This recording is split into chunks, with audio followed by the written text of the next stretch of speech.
All right, so today we're going deep into ancient Egypt. Sounds exciting. It is. And you know what the best part is? It's all thanks to you. Oh. Yeah, all the stuff we're looking at today, it all came from our listeners. That's fantastic. What kind of stuff are we talking about? Okay, so we've got some amazing sources here that really dive into, the things they don't always teach you in school about ancient Egypt. Oh, I like that. Like powerful women, Whoa. epic battles, I love a good baddie. and mysteries that still have archaeologists, totally stumped. I can't wait. Me neither. Okay, so first up, let's talk about the women. Okay. Because, I always had this image of pharaohs being these all-powerful men. Right. But the women, they were actually pretty incredible. Oh, absolutely. Did you know? Some pharaohs even married their sisters That's right. to keep the royal bloodline, quote-unquote, pure. It's true. And, while that might seem a little unusual to us today, Yeah, just a little. it really shows you how important lineage and power were to them. Lineage, yeah. But there's more.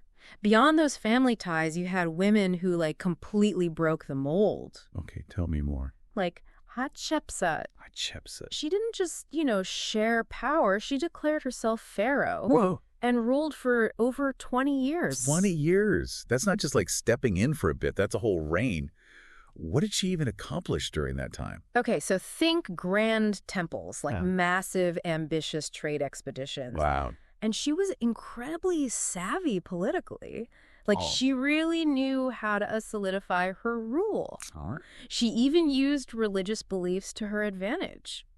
Really? How so? She claimed to be the daughter of the god Amun Oh, to wow. legitimize her power. So she wasn't just a powerful leader. She was smart enough to play the game and make sure everyone knew it. Exactly. That's amazing. Yeah. Talk about a woman ahead of her time. I know, right? But there must have been some pushback, though, right? I mean, not everyone would have been thrilled with a woman taking the throne. You're right. It's a question that still fascinates historians today. But one thing is for sure. Hatshepsut's reign brought peace and prosperity to Egypt. Her legacy is a testament to her ability as a leader regardless of gender. Absolutely. So Hatshepsut definitely set a high bar. Were there other female pharaohs who left their mark on history? Oh, absolutely. Nefertiti, the great royal wife of Akhenaten. Okay. She's shrouded in mystery. Ooh, I like a good mystery. Renowned for her beauty. Right. But she was also deeply involved in her husband's religious reforms. But her later years are a total puzzle. What do you mean? Well, her disappearance is still unexplained. Okay, so a beautiful queen with a prominent role in religious upheaval, and then poof, vanishes. Pretty much. Sounds like we need to do a whole deep dive just on her. I agree. But were there any other queens who maybe didn't rule directly but still had, serious influence? Nefertari, Ramses II's beloved wife. Okay. Ramses clearly adored her. Oh. He built the magnificent temple of Abu Simbel in her honor. No, that's a grand gesture. It's a structure so grand, it reflects not just her beauty, but also her connection to Hathor, the goddess of beauty and love. So what's so special about Abu Simbel? It's more than just a beautiful building. Okay. You see, the ancient Egyptians were incredible architects and astronomers. Mm-hmm. This temple is a perfect example. In what way? Twice a year, sunlight penetrates the inner sanctuary, illuminating the statues of Ramses II and the gods. Whoa, that's incredible. It's a breathtaking display of engineering and celestial alignment.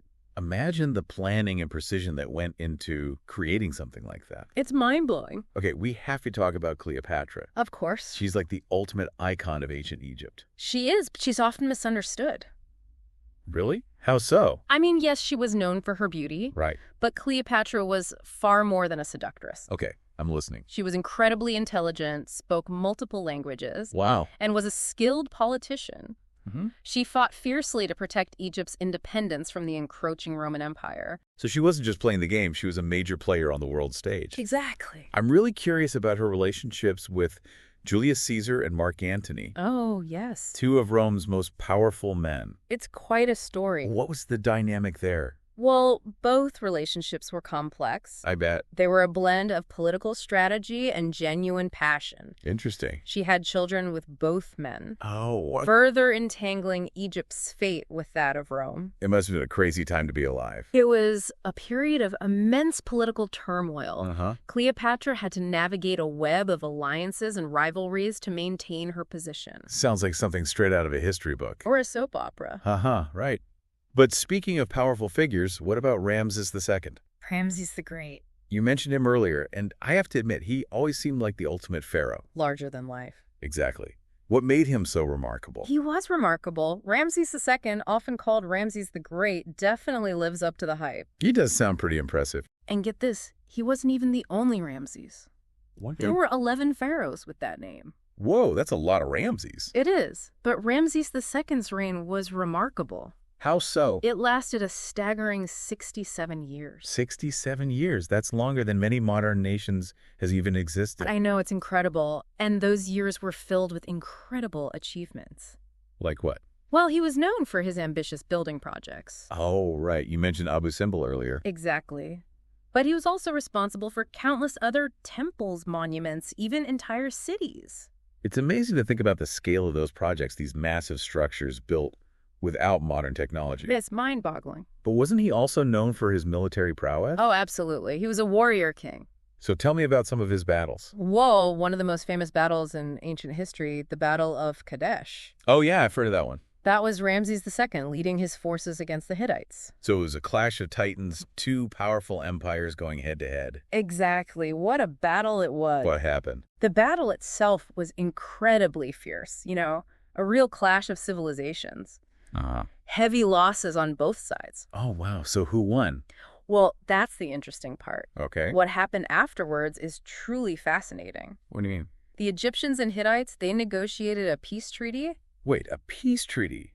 Back then? It's the first recorded peace treaty in history. That's incredible. I always pictured ancient times as constant warfare.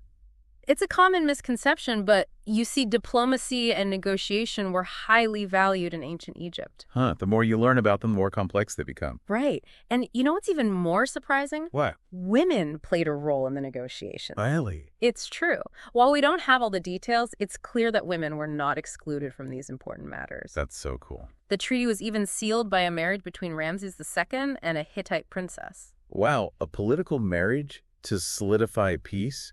It really makes you rethink those assumptions about the role of women in ancient societies. It does. Okay, so back to Ramses II. This builder warrior peacemaker. There must be some good stories about him, right? Oh, definitely. His mummy is a source of endless fascination. Okay. I'm intrigued. Tell me more. So, when his mummy was sent to Paris for treatment in the 1970s, scientists made a surprising discovery. Oh. Coca leaves were found within his wrappings. Hold on. Coca leaves. As in the plant used to make cocaine. The one and only. What were those doing in an ancient Egyptian mummy? That's the million-dollar question.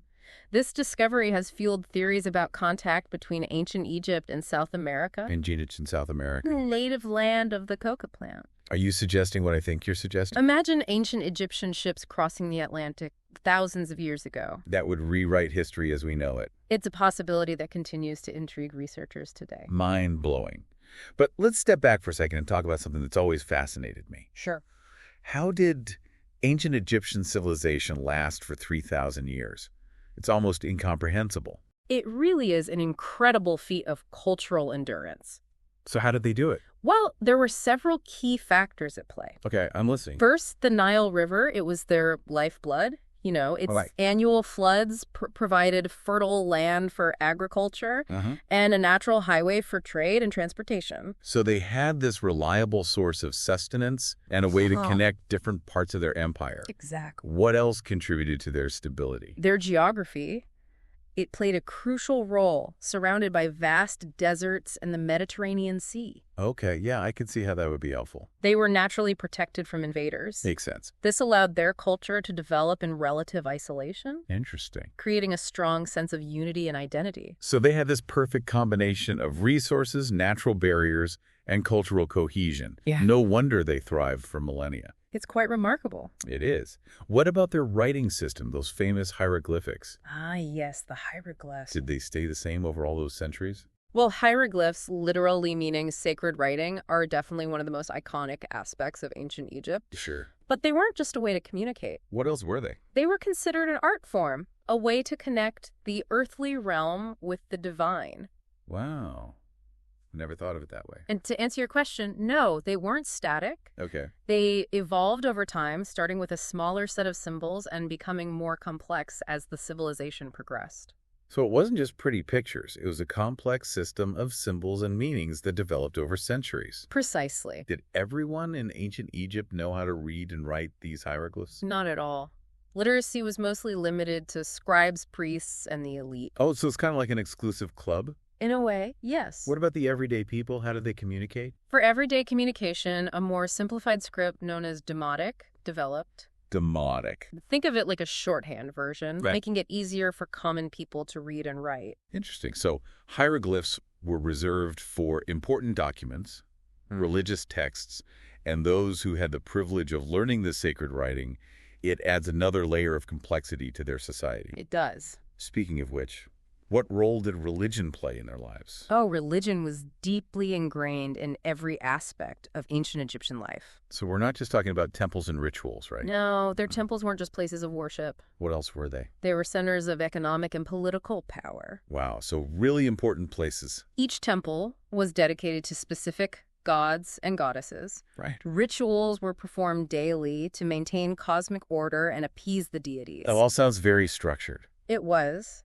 And to answer your earlier question about restrictions, yes, there were definitely restrictions. Okay. The most sacred areas of the temples were reserved for priests and high-ranking officials. So it wasn't like popping into a modern place of worship. Not at all. These temples were shrouded in mystery and exclusivity. So what other unique beliefs might surprise us today? One fascinating aspect is the concept of Heka, which can be roughly translated as magic. Magic, like pulling a rabbit out of a hat.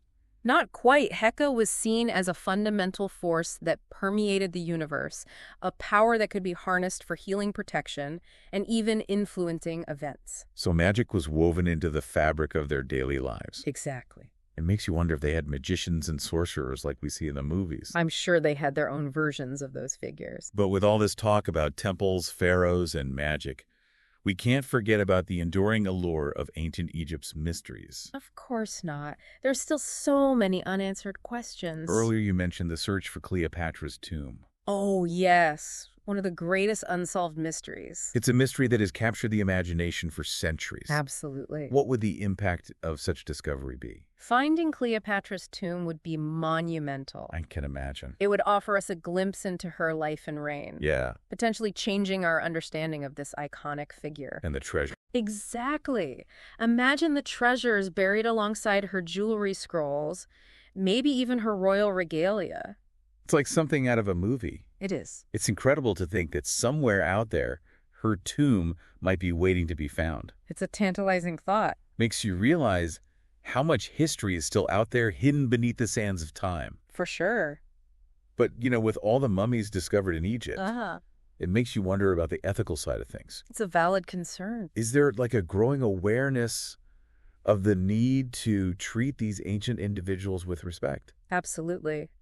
There's an ongoing conversation happening right now about the ethical considerations surrounding the study and display of mummies. Many museums and institutions are reevaluating their practices, That's good to hear. trying to strike a balance between scientific inquiry and respect for the deceased. It's a reminder that we're not just dealing with objects or artifacts. Right. We're dealing with the remains of people who lived, loved, and experienced the world just like we do. Their stories deserve to be told with sensitivity and reverence. Well said.